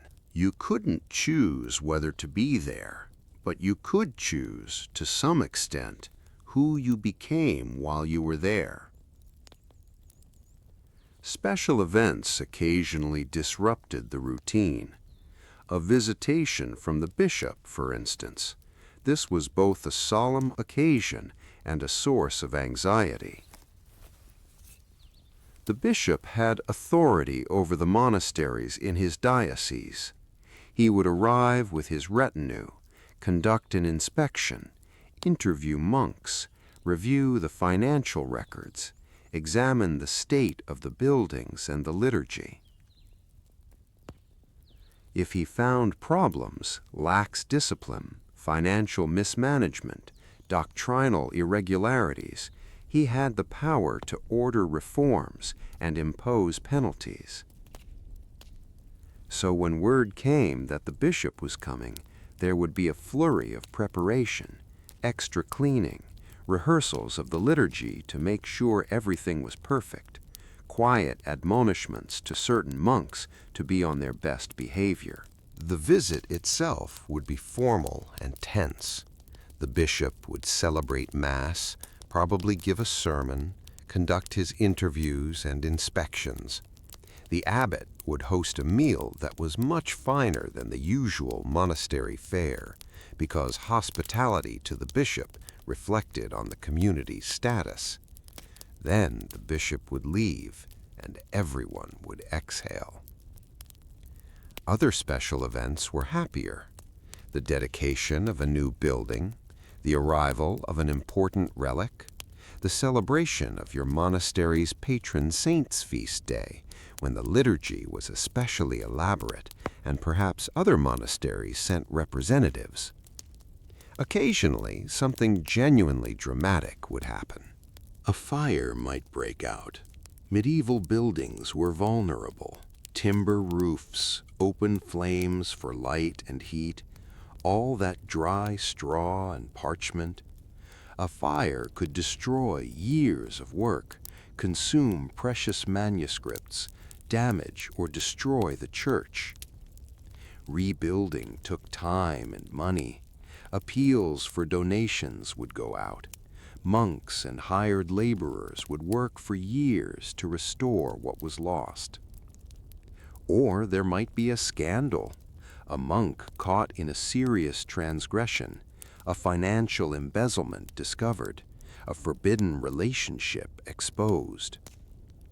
These were handled quietly when possible, but they left marks on the community. Trust eroded, sides were taken. The ideal of harmony was revealed as just that, an ideal, not always the reality. But most of the time, nothing dramatic happened. Most of the time, it was just the steady continuation of the routine, which in its own way was the point. The seasons turned, and the years accumulated, and the monastery persisted. But nothing lasts forever. Over the centuries, the monastic ideal ebbed and flowed. Periods of fervor and reform alternated with periods of decline and laxity. New orders would emerge, full of enthusiasm and strict observance. They'd attract donations, recruit zealous members, found new houses. Then, over generations, wealth would accumulate. The strictness would soften. Exceptions would become customs. The fire would dim. Then someone would call for reform, and the cycle would begin again. The High Middle Ages saw monasticism flourish. Monasteries were centers of learning, agriculture, art, and piety. They shaped the landscape and the culture. But by the later Middle Ages, other institutions were emerging. Universities took over much of the educational role. Parish churches and mendicant friars provided spiritual services. Towns and cities offered new forms of community and purpose.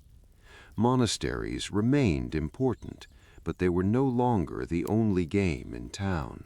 And then, in some places, came the Reformation.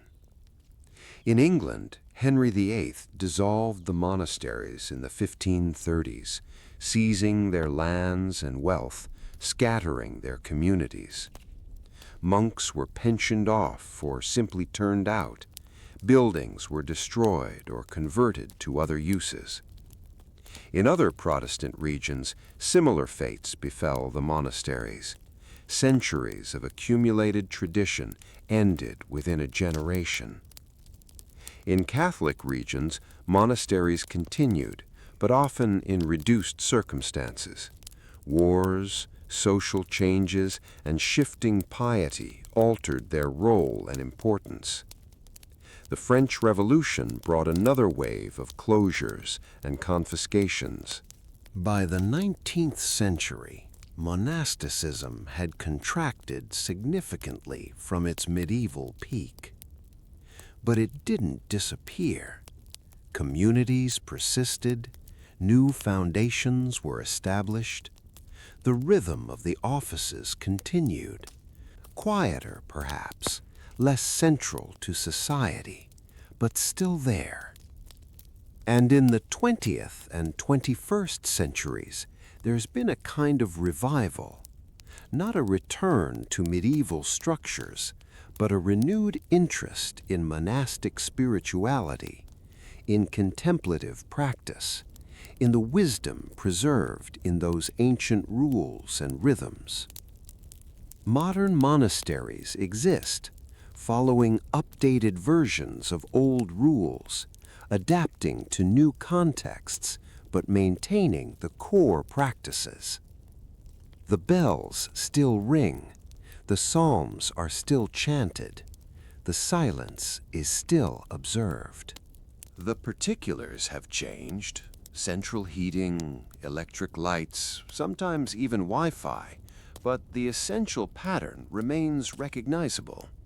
That medieval monk, pulled from sleep for vigils, would find much that was familiar in a contemporary monastery, which suggests that maybe they were onto something, something that speaks to enduring human needs.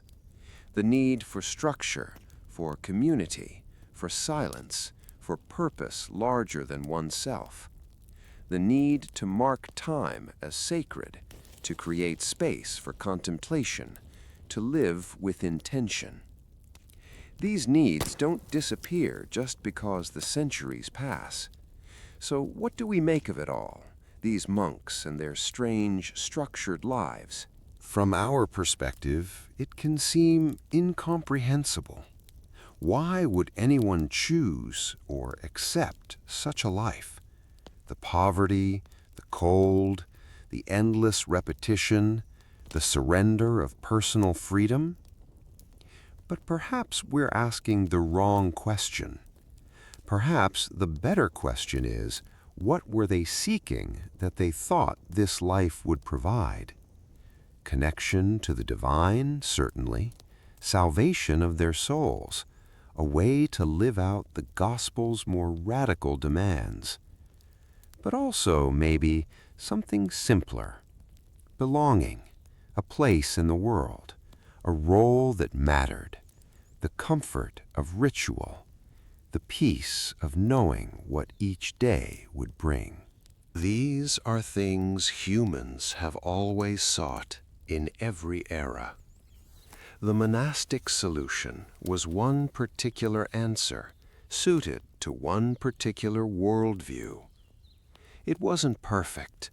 It didn't work for everyone. It caused genuine suffering for some who were trapped in it unwillingly.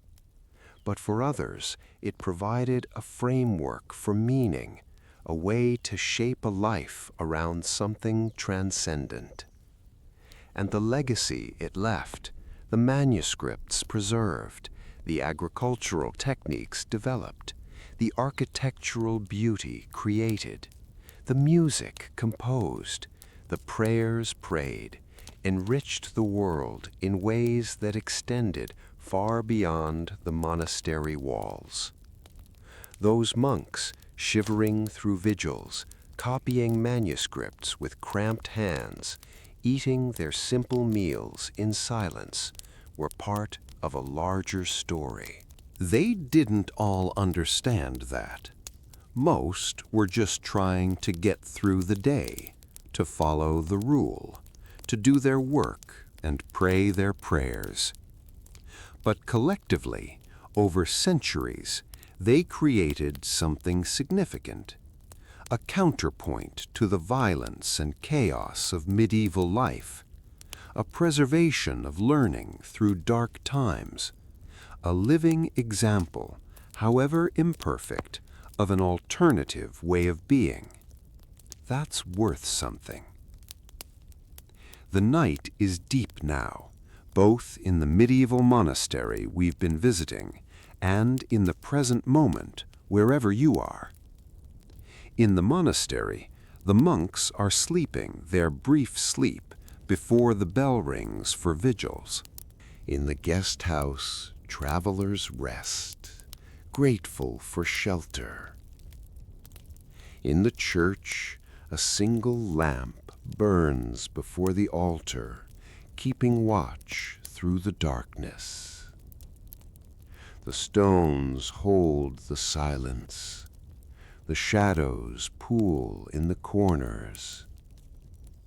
Outside, the stars wheel slowly overhead, the same stars that have watched over this place for all the centuries of its existence.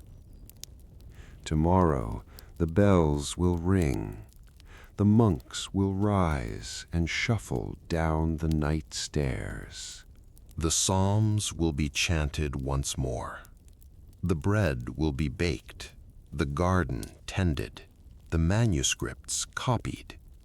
The routine will continue as it has continued, as it always continues, one day following another, each day complete in itself, each day part of the larger rhythm. It's a pattern that has something to teach us even now, not that we should all become monks, most of us neither could nor should. But perhaps there's wisdom in the attention to rhythm, in the marking of time, in the balance of work and rest, solitude and community, speech and silence. Perhaps there's something to be learned from a life structured around prayer, even if our prayers look different. Perhaps there's value in remembering that humans have always sought meaning, sought connection, sought ways to make sense of existence. And the forms change, but the seeking continues. As we step away from the monastery now, leaving those medieval monks to their lives, let yourself drift with the quiet we found. You've traveled a long way tonight, back through centuries, into a world of stone and plain chant, cold mornings and simple meals, bells and silence, and the slow turning of seasons. You've seen a day unfold from darkness to darkness, prayer to prayer, task to task. You've glimpsed the humans inside the habits, their struggles and their small joys, their faith and their doubts, their endurance and their occasional moments of grace. It was a hard life in many ways, but it was also a life shaped by intention and meaning. And there's a kind of peace in that. Not the peace of perfect comfort, but the peace of knowing your place, your path, the peace of rhythm and ritual, the peace of belonging to something larger than yourself. As your breathing slows and deepens, as sleep begins to pull you under, let that peace settle over you. You don't need to solve anything tonight. You don't need to figure anything out. Just rest. Just breathe. Just let the silence hold you, the way it held those monks through the long, quiet hours. The bells will ring again tomorrow. But for now, there's only this moment.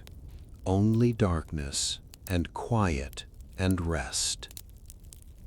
Let yourself sink into it. Let yourself go. The day is done. The story is complete. And sleep, when it comes, is a gift freely given. Receive it now. Rest well, and good night.